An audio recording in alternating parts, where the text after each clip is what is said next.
Have you ever stood in a room full of people, laughing at someone's joke, nodding along to a conversation, looking for all the world like someone who was perfectly fine, while somewhere deep inside you, something was quietly falling apart?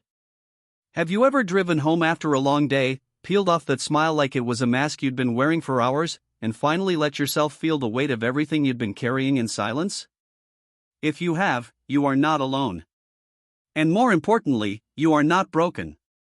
What you are experiencing has a name, a history, and a psychology behind it, and understanding it might be the first step toward finally feeling free. Psychologists call it emotional masking, or more specifically, a form of surface acting, the act of displaying emotions that do not reflect what you are truly feeling on the inside. But beyond the clinical language, it is something deeply human, deeply personal, and for many people, it becomes a way of surviving a world that never quite felt safe enough to fall apart in. It does not begin in adulthood. It rarely does. Most of the time, it begins in childhood, in the small but formative moments when a child learns, sometimes gently, sometimes harshly, that their emotions are inconvenient. Maybe you grew up in a household where vulnerability was seen as weakness. Maybe every time you cried, someone told you to stop being so sensitive. Maybe you watched a parent suppress their own pain with forced cheerfulness, and without anyone saying a word, you absorbed the lesson: feelings are things you hide. Or perhaps your environment was unpredictable, a home where emotions were sometimes met with comfort and other times with anger or dismissal, and so you learned to read the room before you ever dared to feel anything out loud. Over time, smiling became your armor. Pleasantness became your protection. And somewhere along the way, you stopped asking yourself how you actually felt, because the answer had started to feel too dangerous to hear. This is where the psychology becomes both fascinating and heartbreaking. Research in emotional labor, a concept first introduced by sociologist Arlie Hochschild, tells us that consistently suppressing or masking your true emotional state takes a profound toll on the nervous system. When you perform happiness you do not feel, your body knows the difference even when the world does not. Cortisol levels rise. Emotional exhaustion deepens. The mind begins to fragment, one version of you existing for public consumption, another version buried beneath it, growing quieter and more distant with every passing day. And the cruel irony is that the better you become at masking, the more invisible your pain becomes, not just to others, but eventually to yourself. Think about what this looks like in everyday life. It is the colleague who is always the most upbeat person in the office, who brings in coffee for everyone, who laughs the loudest, and who goes home every night to an emptiness they cannot explain. It is the friend who is always available to listen to everyone else's problems but deflects every time someone asks how they are doing with a breezy "I'm fine, don't worry about me." It is the mother who holds the entire household together with warmth and patience, who tucks her children in with a smile, and then sits alone in the kitchen at midnight, staring at the wall, not even sure what she would say if someone asked her what was wrong. It is, perhaps, you reading these words right now and feeling a quiet recognition stir in your chest. One of the most painful dimensions of this pattern is what it does to your relationships. When you are always performing okayness, you rob the people who love you of the chance to actually love you, the real you, the struggling you, the you that sometimes needs to be held rather than always doing the holding. Over time, a strange loneliness takes root. You are surrounded by people and yet profoundly unseen. Not because those people do not care, but because the version of yourself you have shown them was carefully edited. You have been loved, but it has never quite reached the part of you that needed it most, because that part was always hidden behind the smile. There is also the exhausting cognitive labor of maintenance.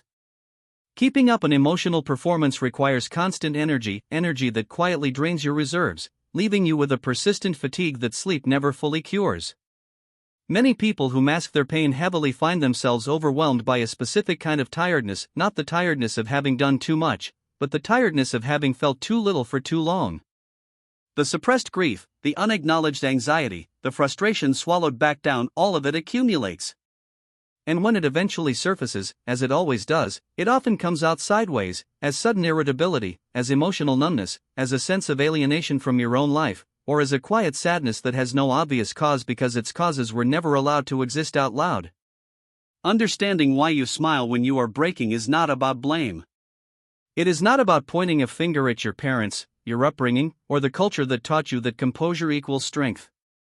It is about compassion for the child who learned to hide in order to feel safe, and for the adult who is still using the same survival strategy long after the original danger has passed. Because here is what is true: at some point, masking your pain was intelligent. It was adaptive. It kept you emotionally safe in environments where being vulnerable might have cost you something. But you are not in that environment anymore. And the strategies that once protected you may now be the very walls keeping healing out. The first and most radical act of change is permission. Permission to not be fine.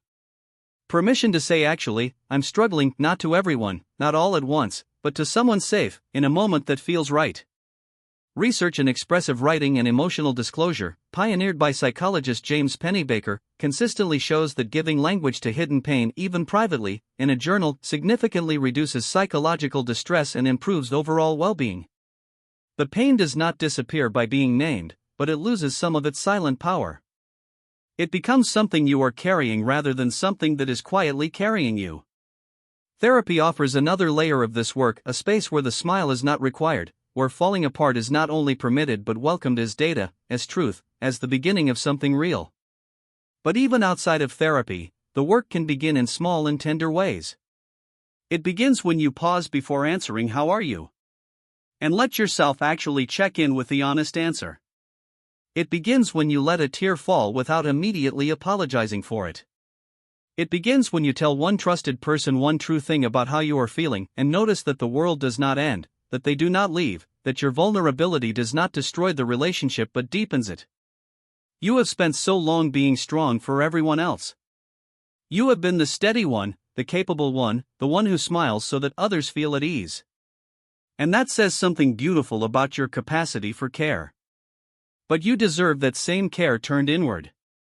The smile you have worn so faithfully has served its purpose. It carried you through rooms and relationships and hard seasons of life. But beneath it, there is a person with real feelings, real pain, real needs, and that person deserves to be known. Healing does not ask you to fall apart publicly or to abandon your warmth. It simply asks you to stop being a stranger to yourself. It asks you to let the outside and the inside begin, slowly, gently, at whatever pace feels safe, to tell the same story. Because the most profound freedom you will ever know is not the freedom from pain. It is the freedom to stop hiding it. You are not too broken to be honest.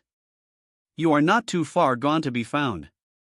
And you have always been worth more than the smile.